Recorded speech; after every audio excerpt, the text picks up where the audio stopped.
Buenos días, soy Alberto Abella y vamos a tener esta sesión de una manera diferida, bueno, por un tema que vamos a comentar más adelante. Mi nombre, como os he dicho, es Alberto Abella, trabajo para la Fundación Fireware, ¿vale? Y soy el experto en modelado de datos y también evangelista tecnológico. Para que me conozcáis un poco más, aquí tenéis mi perfil disponible en LinkedIn. Ese es el nombre completo de mi trabajo en la fundación. Además, bueno, pues soy su ingeniero superior de telecomunicaciones por la Universidad Politécnica de Madrid. El aburrimiento no me pudo y bueno, pues he hecho algunos másteres, uno de ellos en la propia Universidad Rey Juan Carlos, y soy doctor por esta universidad desde el año 2017. También, bueno, pues he sido nombrado experto en datos abiertos por la Fundación Cotec y soy miembro del Comité Técnico de la Smart City Expo de Barcelona y bueno, fundador de algunas ONGs en materia de datos, como por ejemplo Iniciativa Barcelona Open Data, etcétera. Y aquí tenéis un par de webs. Gobernamos es mi web, es mi blog personal, y Melod es una métrica de la que hablaremos más adelante durante lo que es la presentación. Bueno, durante esta sesión, ya que es en diferido y solo estáis viendo el vídeo, ¿se van a poder hacer preguntas? Pues espero que sí. Espero que sí, como también esperaba poder presentar en directo. Entonces entiendo que por el chat se podrán hacer preguntas y si funciona, pues os las podré responder adecuadamente. Bueno, aquí tenéis el índice donde vamos a hablar realmente del mundo de los datos en materia de consultoría tecnológica y de qué oportunidades de negocio vamos a tener aquí. La verdad es que ya os adelanto que oportunidades hay muchas, y si todos tuviéramos claro qué oportunidades, bueno, pues no estaríamos aquí y estaríamos haciendo millones de euros de negocio. La verdad es que sí que hay negocio, sí que hay mucho movimiento. Curiosamente, la crisis del coronavirus no solo no ha hecho bajar esto, sino que lo ha incentivado. En muchos casos se dice que la digitalización ha avanzado 5 años en este año, porque claro, mucha gente pues tenía que dejar de ir presencialmente y hacer las cosas de manera digital. ¿Vale? No voy a entrar en todos los elementos del índice, pero sí primero introduciré un poco el contexto y después hablaremos de algunos ejemplos prácticos y dónde os quiero llevar y por qué es importante el uso de los datos de forma estandarizada. Bueno, y entonces el objetivo de la sesión, ¿cuál es? Pues claramente daros la impresión de que vivimos en un mundo de datos. Ahí al lado veis una imagen que se parecen un poco a los personajes de Matrix, de Morfeo y Trinity, pero no son ellos, claro, porque esta es una imagen libre de derechos sacada de Wikimedia Commons. Pero sí quiero deciros que vivimos en un mundo de datos aunque no queramos. De hecho, nuestra traza de datos es impresionante, es alrededor de 1 mega por segundo entre todos los dispositivos que llevamos, teléfono móvil, si lleváis algo, una pulsera, ordenador, etcétera. Porque claro, todo lo que nosotros visitamos en la web, pues eso queda registrado, todo lo que nos descargamos queda registrado, todo por donde se mueve nuestro móvil queda registrado, todo lo que visitamos, etcétera, etcétera, etcétera, etcétera. Lo vamos a ver más adelante. Y bueno, primero quiero introduciros para aquellos de vosotros que no estéis muy familiarizados con el concepto Big Data. Aunque no va a ser el foco de la sesión, no voy a entrar en temas tecnológicos, pero sí poneros un poquito de la foto. Y la foto es cuando es Big Data, pues cuando tenemos o muchos datos, o los tenemos muy rápido, o son muy variados. Donde a las técnicas tradicionales, como el tema de Data Warehouse y el Business Analytics, pues básicamente no funcionan por un tema de escala. Es decir, ¿puedo yo repartir en mi barrio con una bicicleta? Sí, puedo repartir en mi barrio con una bicicleta, efectivamente. Pero ¿puedo yo repartir en toda España con una bicicleta? Pues hombre, pues no.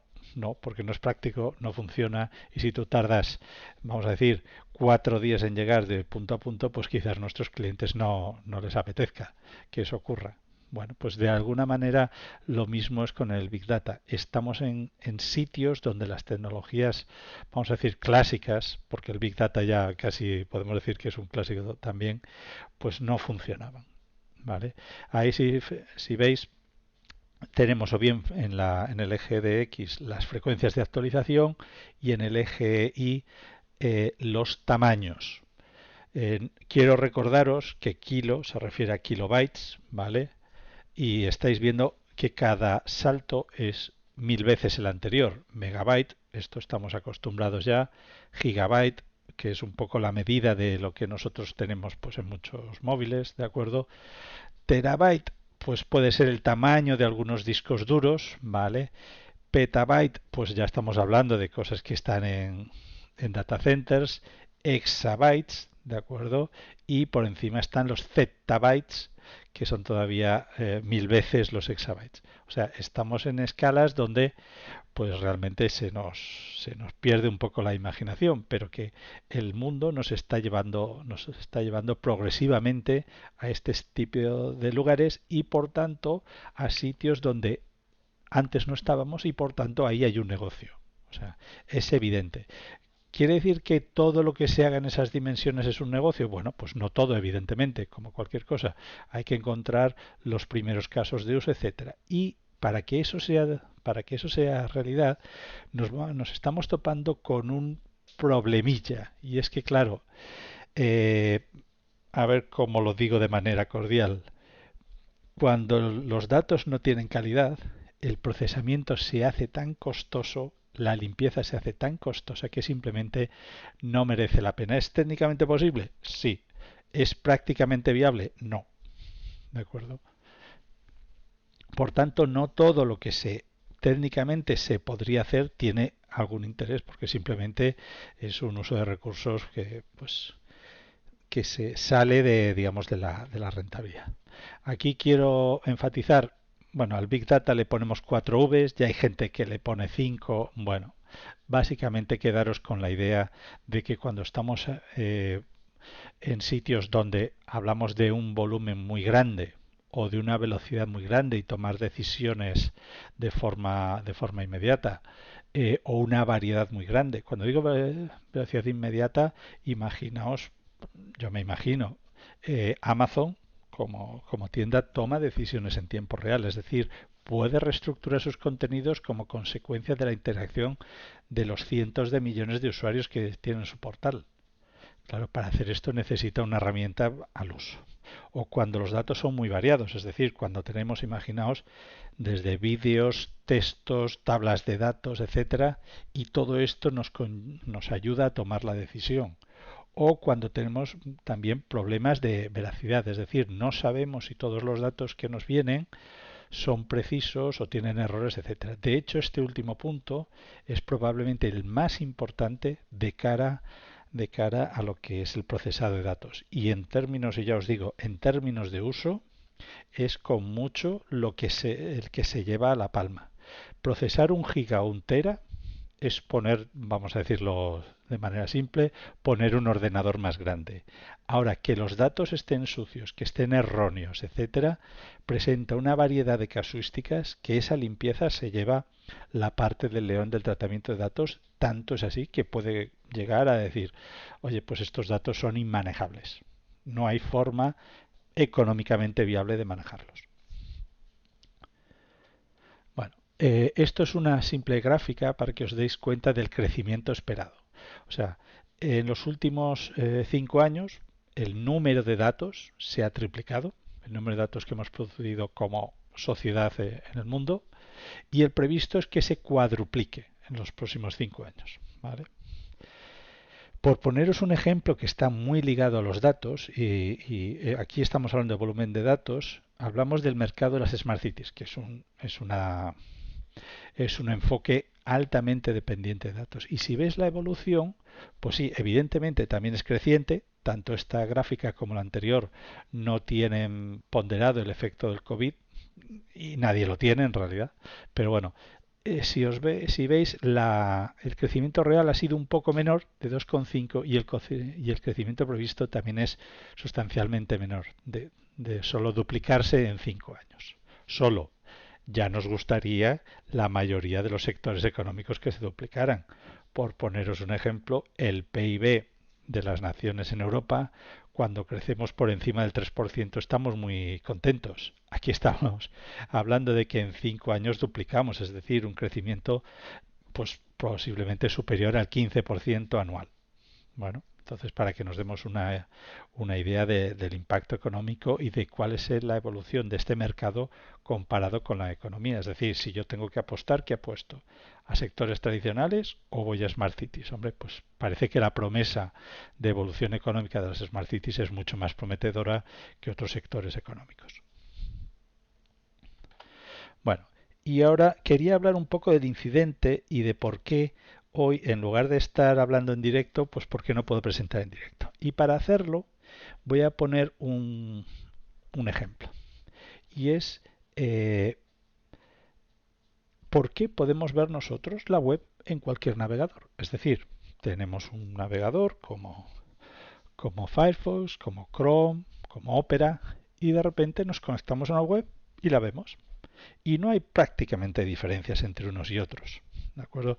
En las diferencias mínimas o incluso lo podemos ver con nuestros teléfonos móviles y el mismo contenido pues básicamente se ve bien. Ah, oye, se ve bien. Bueno, esto no siempre fue así. De hecho, aunque el estándar de la web nació en el CERN, ¿de acuerdo? En el Laboratorio Europeo de Altas Energías, y era un estándar abierto, pues, y bueno, y afortunadamente es un estándar que es mantenido por una organización y que por tanto, digamos, evoluciona con los tiempos, porque desde luego el HTML, que es el lenguaje en el que se escribe la web, vamos a decirlo así, pues ha evolucionado mucho desde que se inventó, en el siglo pasado, hablamos ya del siglo pasado. Y además ha sufrido ataques. ¿Cómo se puede atacar un estándar? Pues mirad, de una manera que se llama, bueno, el abrazo y el ahogo. Es decir, yo soy una gran compañía que tengo gran posición en el mercado y lo que hago es, vale, yo digo que hago este estándar, pero lo extiendo. Y lo extiendo con funcionalidades que solo funcionan con mi plataforma. Es decir, ¿hago todo lo que hace el estándar? Sí, pero si tú tienes mi navegador, en su caso, pues la web hace cosas que de otra manera no hace, que con tu navegador o con tu plataforma no hace. Y de alguna manera lo que se quiere hacer es un estándar de facto pero cerrado.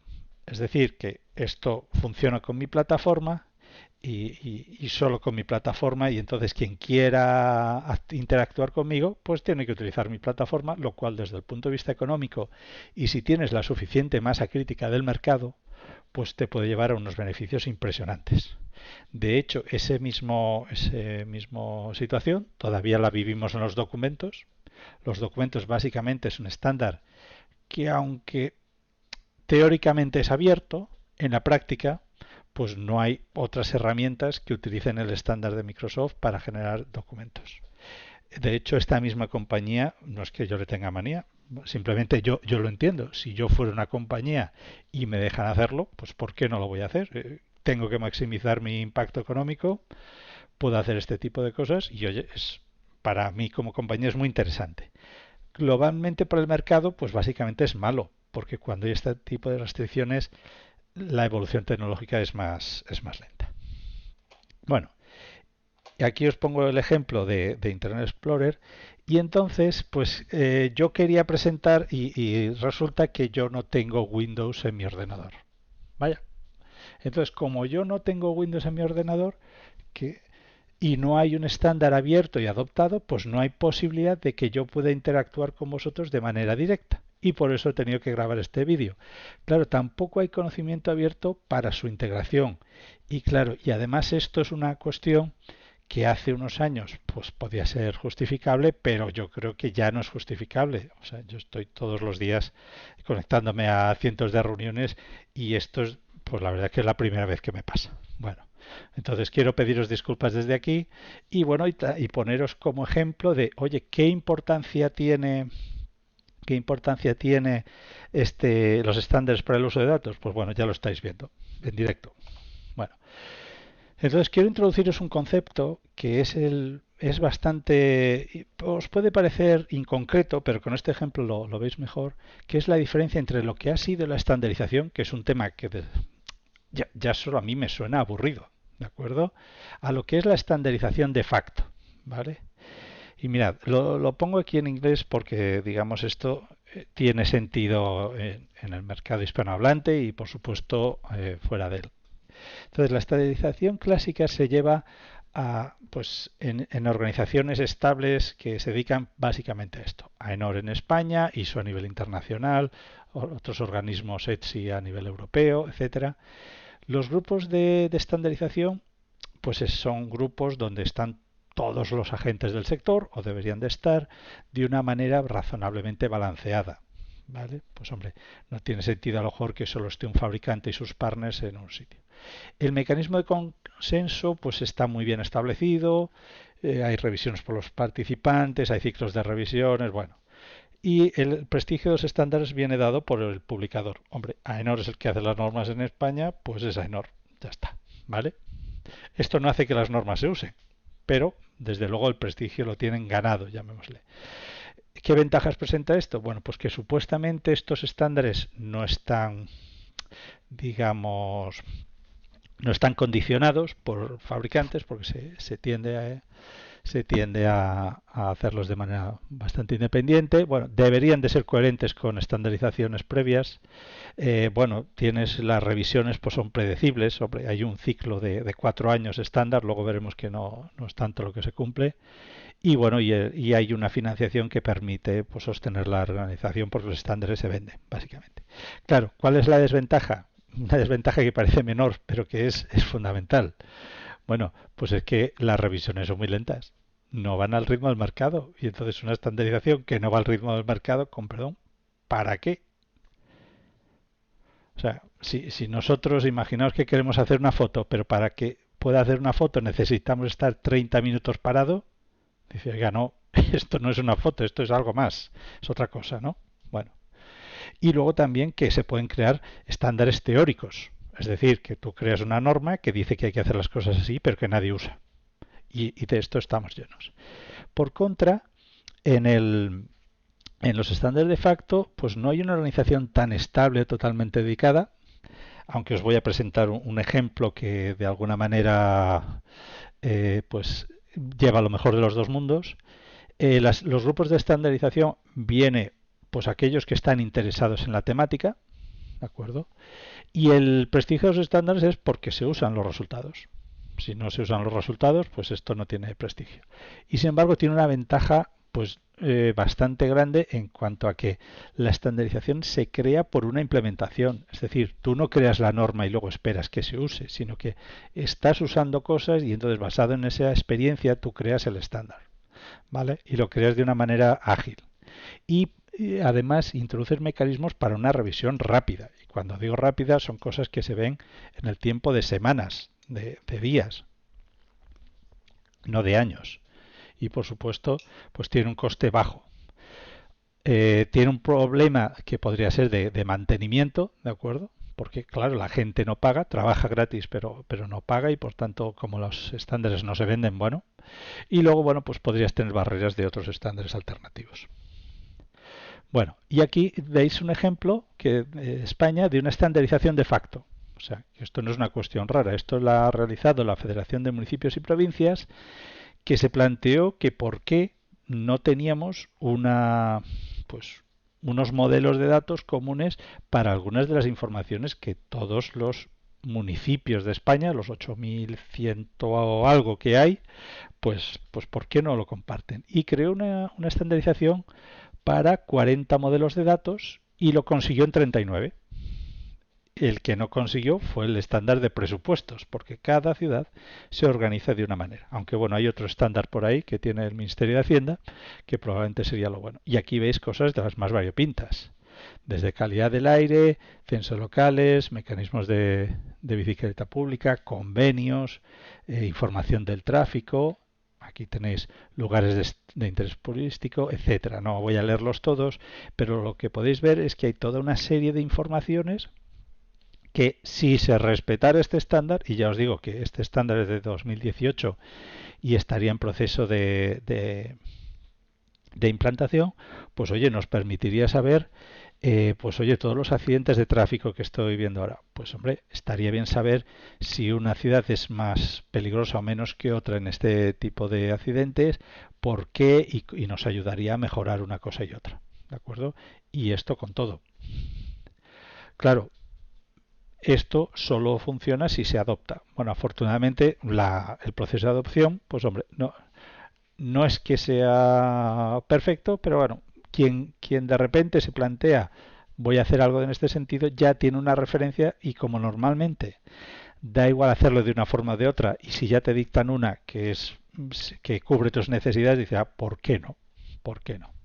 Bueno, ahora como contraejemplo os voy a poner ejemplos de normas reales. Estos son normas reales de una temática pues muy emergente, o sea, muy actualizada, que son las Smart Cities. Y fijaos ahí en todas esas normas que ha creado uno de los subcomités de Smart Cities de España, ¿de qué año son? Estamos hablando de 2015. O sea, es una norma que en estos 5 años no se ha revisado. Puede que alguna esté en proceso de revisión. Claro, 5 años en el mercado tecnológico, esto es un mundo. O sea, nos podemos... Entonces, ¿qué es lo que le va a pasar a estas normas? Pues desgraciadamente corren mucho peligro de que se vean superadas por el mercado y entonces que nadie las use y digo, no, oiga, si esa norma, si no es por no usarla, pero es que no considera esto que ahora está disponible, esto que está disponible, etcétera, etcétera. ¿De acuerdo? Bueno, entonces veis una diferencia ya en la práctica entre una cosa y otra. Bueno, entonces, el punto de hoy era, oye, ¿qué oportunidades de negocio hay? Bueno, pues parece que si queremos reutilizar los datos, pues hombre, hay que ir a mecanismos más ágiles de los que teníamos anteriormente. O sea, la digitalización está aquí para quedarse. Quizás tenemos que cambiar algunos de los mecanismos. Pero, ¿qué es lo que hay que hacer para que estos datos sean reutilizados con ánimo de lucro, sin ánimo de lucro, etcétera? Pues mirad, y esto es una contribución y quiero agradecer a Carmen de Pablos y por supuesto también a Marta Ortiz de Urbina, pues la ayuda en la investigación. Y fijaos, estos ocho características son las características que, en opinión de expertos, hacen a los datos, y además tenemos contrastados ciertas de ellas con datos reales, hacen a los datos que sean reutilizables. El primero es el mecanismo de licenciamiento, es decir, que podamos licenciar los datos, que podamos reutilizarlos. Tened en cuenta que, bueno, el dato propiamente, un dato, no tiene propiedad intelectual, pero una colección de datos, sí. Es decir, una base de datos se considera de forma, desde el punto de vista legal, como un libro. Es decir, una letra no está patentada, pero un libro sí. ¿Vale? La ordenación de esos datos dentro de una base de datos, pues lo mismo pasa aquí. Bueno, esta licencia, el mecanismo de acceso, es decir, cómo yo puedo decirle a una determinada fuente de datos, oiga, deme usted los datos, cómo se conecta. Hombre, puedo mandarle una carta, que era lo que se hacía antes y nos devolvían un disquete. Afortunadamente muchos de ustedes pues no sabrán ni lo que es un disquete, suerte tienen.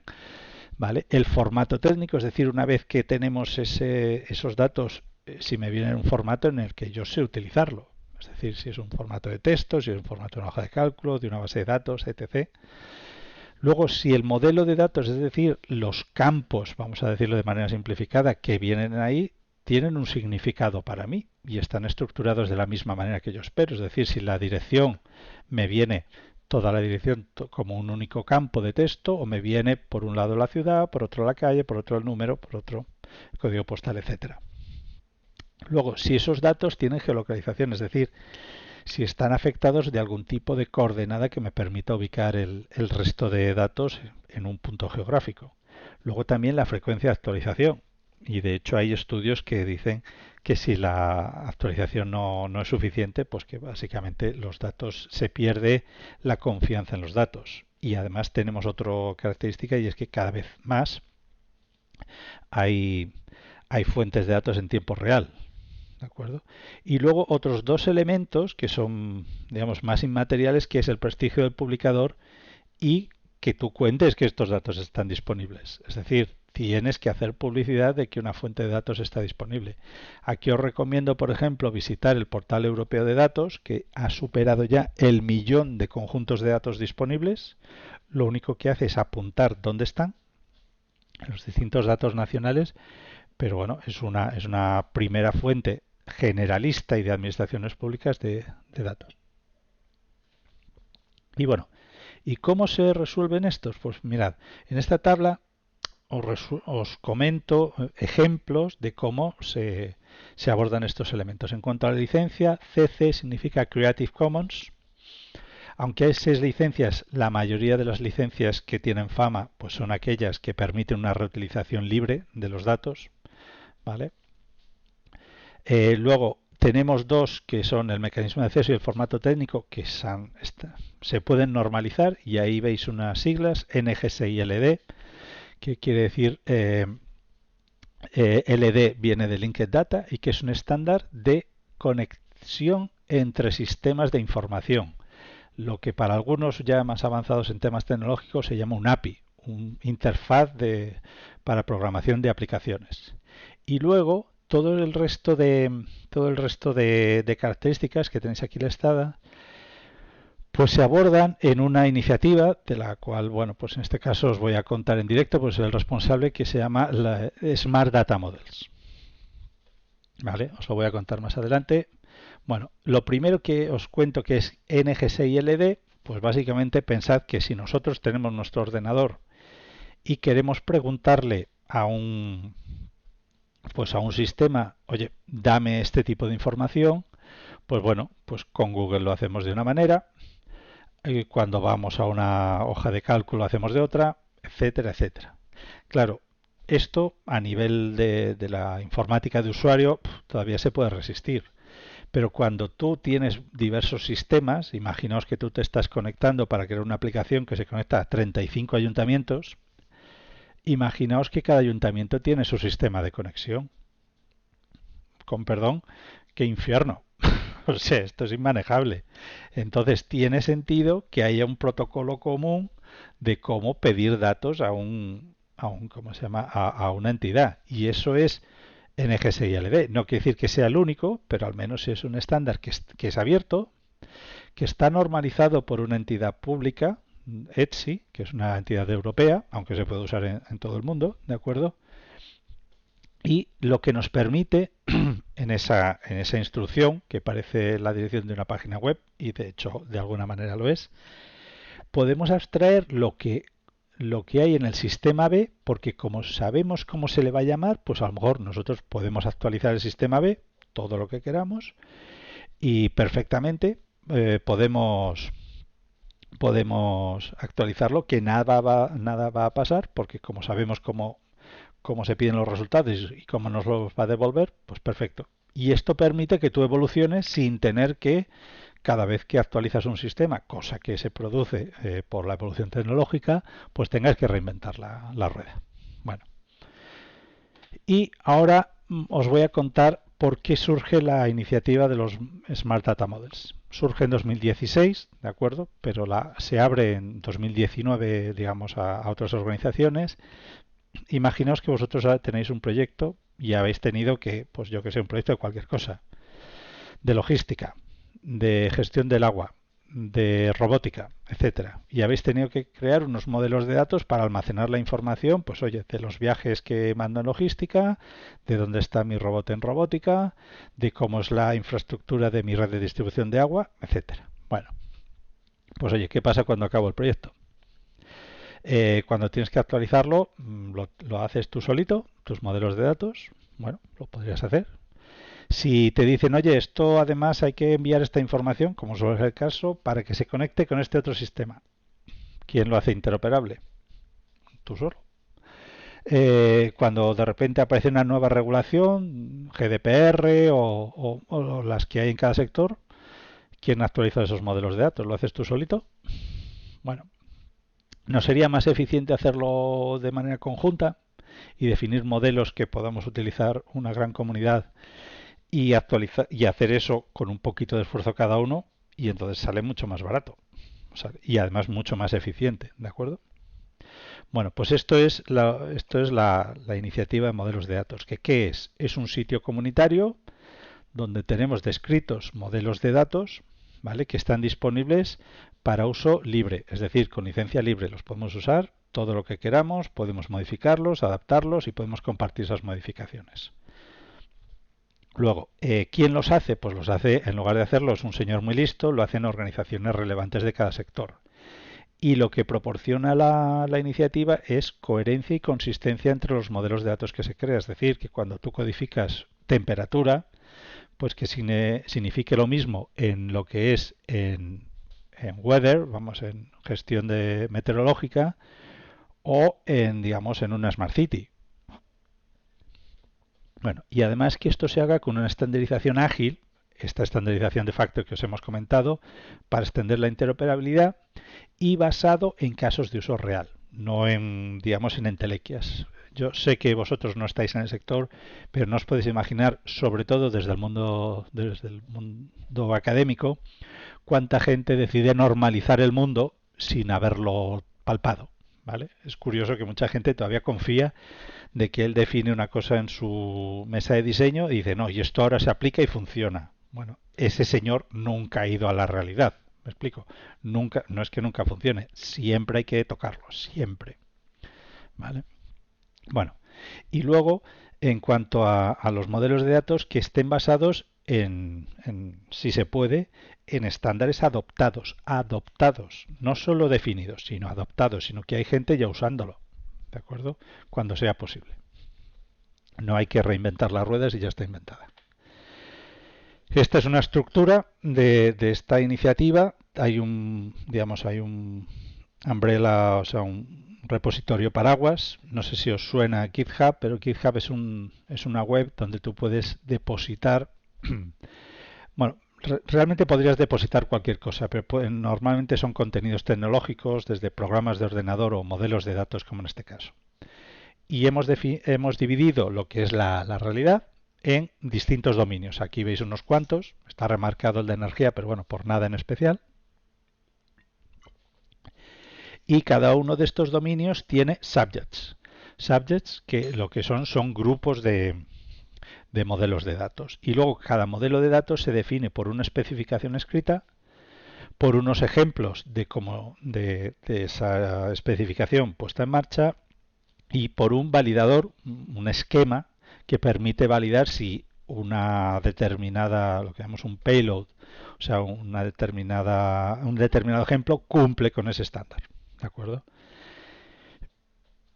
Bueno, ¿y cómo se utiliza esto? Bueno, pues tenéis dos webs al público. Una en GitHub, que como os digo está más orientada a los desarrolladores, donde la contribución se hace mediante un mecanismo que se llama un pull request, es decir, una petición de cambio. Y bueno, se evalúan las peticiones y si encajan, pues oye, pues adelante, ¿de acuerdo? Y bueno, todo el mundo puede decir, oiga, ¿y esto por qué no sé, por qué no metemos, etcétera? Bueno, y luego hay un sitio en smartdatamodels.org que ahí está más orientado a usuarios y entonces pues tienes noticias, bueno, tenemos una slide específica para esto, ¿de acuerdo? Bueno, ¿de dónde vienen los modelos de datos que aparecen aquí? Pues básicamente, o bien, de normas ya existentes que en muchos casos no llegan al detalle. Hay mucha norma que te dice, haga usted esto. Bueno, haga usted esto, pero ¿qué campos tengo que poner? A eso ya no te lo dice la norma. Nosotros sí, nosotros llegamos hasta el último campo y le decimos, oiga, pues este campo que se llame temperatura y además que sea un entero de 3 cifras, por decirlo así. Ah, vale, pues entonces ya me ha dicho cómo tengo que hacerlo y cuando yo me conecte con otro modelo de datos que ponga temperaturas, sabremos que es un entero de 3 cifras y por tanto conectaremos uno con el otro y las cosas irán bien. Bueno, a veces hay contribuciones voluntarias que vienen de casos de usos reales. Hay otros que son más proyectos de investigación que están utilizando en casos de usos reales y luego hay otras fuentes que es bueno pues la traducción de algunas normas o de algunos acuerdos internacionales que ya hay. Bueno, y este es el ciclo de vida de un modelo de datos. Recordemos que todo esto se hace ¿para qué? Para yo poder cambiar datos con otros y que por tanto yo pueda diseñar la aplicación que toma datos de 35 ayuntamientos y no tenga para cada uno de ellos que diseñar 35 interfaces. ¿De acuerdo? Si tenemos un modelo de datos común y tenemos un estándar de conectividad como NGS y LD, pues conexión y todas las conexiones son iguales. ¿De acuerdo? Bueno, este es el ciclo de vida de los modelos de datos. Ahí lo que veis es cuando hay un nuevo candidato, lo primero que nos preguntamos es, oye, ¿esto se usa en algún sitio? Y entonces, pues puede pasar que sea que sí o que no. Si es que no, a veces no se usa porque estamos en un campo tan incipiente que es que todavía no hay nada. En ese caso, bueno, pues oye, pues se promueve porque si no hay nada, mejor que lo hagamos nosotros, ¿no? No esperemos a que exista. Hombre, pero si ya existe y no se usa, pues probablemente hay un buen motivo para que no se use. Bueno, si estamos en que sí, oye, a lo mejor hay alguna regulación ya abierta, ya hay alguna regulación que existe y que simplemente es traducirla. Bueno, pues traducimos esa regulación y vamos, hay algunas normas de energía, de turismo, etcétera, que ya se están traduciendo y se crea una versión en draft, una versión en borrador y esa versión se ofrece a la comunidad para que hagan sus comentarios. Oye, esto te encaja, esto no te encaja y se van recogiendo y cuando ya está suficientemente procesada se oficializa, ¿vale? Pero todo esto desde casos de uso que ya existen, salvo, ya os digo, en el caso de que sean muy emergentes, donde es que no hay caso de uso de nadie, ¿vale? Pero bueno, salvo ese caso que es minoritario, lo normal es lo otro. Y luego esto, bueno, esto ya es una cosa más práctica. Tenemos como tres etapas. Primero entras en incubado.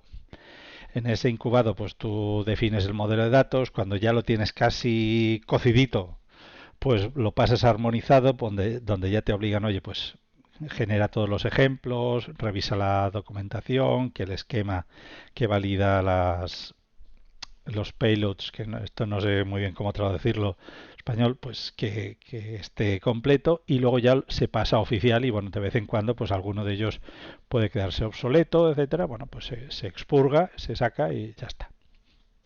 Bueno, y luego estos son todos los servicios que tenemos para los usuarios de estos modelos de datos. Es decir, tenemos desde lo primero es bueno, pues las noticias, oye, qué modelos de datos se van actualizando, etcétera. Tenemos una base de datos de los atributos y de las enumeraciones, perdóname el tema técnico, pero cuando tú defines un modelo de datos, en lugar de llamarle campos, le llamamos atributo. Bueno, esto es simplemente una nomenclatura para liar a la gente normal, pero bueno, eso es lo que nosotros entenderíamos pues como las columnas de mi tabla de cálculo. Y entonces tenemos una base de datos donde tú buscas un término y entonces dices, oye, ¿he hablado de temperatura en algún modelo de datos? Y te dice, pues si se ha hecho o no se ha hecho. Y si se ha hecho, te dicen qué modelos. Y dice, bueno, pues entonces voy a copiar lo que ya se ha hecho y no tengo que reinventar nada. También tenemos una base de datos de descripciones. Es decir, cuando yo voy a tener un modelo de datos, imaginaos, yo qué sé, de transporte urbano o de estaciones de alquiler de bicicletas pues necesito saber, oye, ¿qué hay de bicicletas? No qué campo de mi base de datos se llama bicicletas, sino alguno de los campos habla de bicicletas. Bueno, pues con esta base de datos tú puedes entrar en las descripciones de todos los campos y decir, pues mira, en este campo que dice tipo de transporte está bicicleta. Bueno, pues ya me interesa poder acceder a esto. Luego, para que tú no tengas, si a ti te interesa, vamos a decir, solo, pues imaginaos la gestión del agua, que es uno de los temas que está no sorprendentemente, pero está muy activo, se está digitalizando y además hay un fuerte impulso desde la Unión Europea, pues oye, me voy a suscribir solo a las noticias de los modelos de datos del agua. Bueno, pues hay una opción para hacer esto. Y luego tú puedes, para todos estos modelos, crear lo que se llaman issues, y perdonadme el término en inglés, que son como, bueno, incidentes o peticiones, decir, oye, pues este modelo de datos yo me he dado cuenta que aquí está definido, como por ejemplo lo que nos pasó con el tiempo atmosférico. Oye, Yo defino la dirección del viento entre 0 y 360 grados y la definición oficial dice que es entre menos 180 y más 180. Pues eso es un issue, lo vemos, efectivamente la documentación oficial dice eso, bueno, y se cambia, se advierte a los usuarios previos y ya está. O también tú puedes tener en este servicio el propio envío del modelo de datos. Oye, yo tengo la especificación, tengo los ejemplos y tengo el esquema que me lo valida, pues toma, lo enviamos por aquí y ya está. Y luego tienes un manual de cómo hacer contribuciones y luego otro elemento que parece menor, pero que no lo es, que es el acuerdo de contribución. Porque claro, si los modelos de datos se van a difundir con una licencia abierta, tú como autor tienes que haber dado permiso para que eso suceda. ¿Vale? Y hay un pequeño formulario en el cual te piden dos campos y tienes que firmarlo. Y luego, bueno, pues ya hay otros servicios más avanzados para cuando tú envíes un modelo de datos completo que te diga qué propiedades se han usado en otros y no.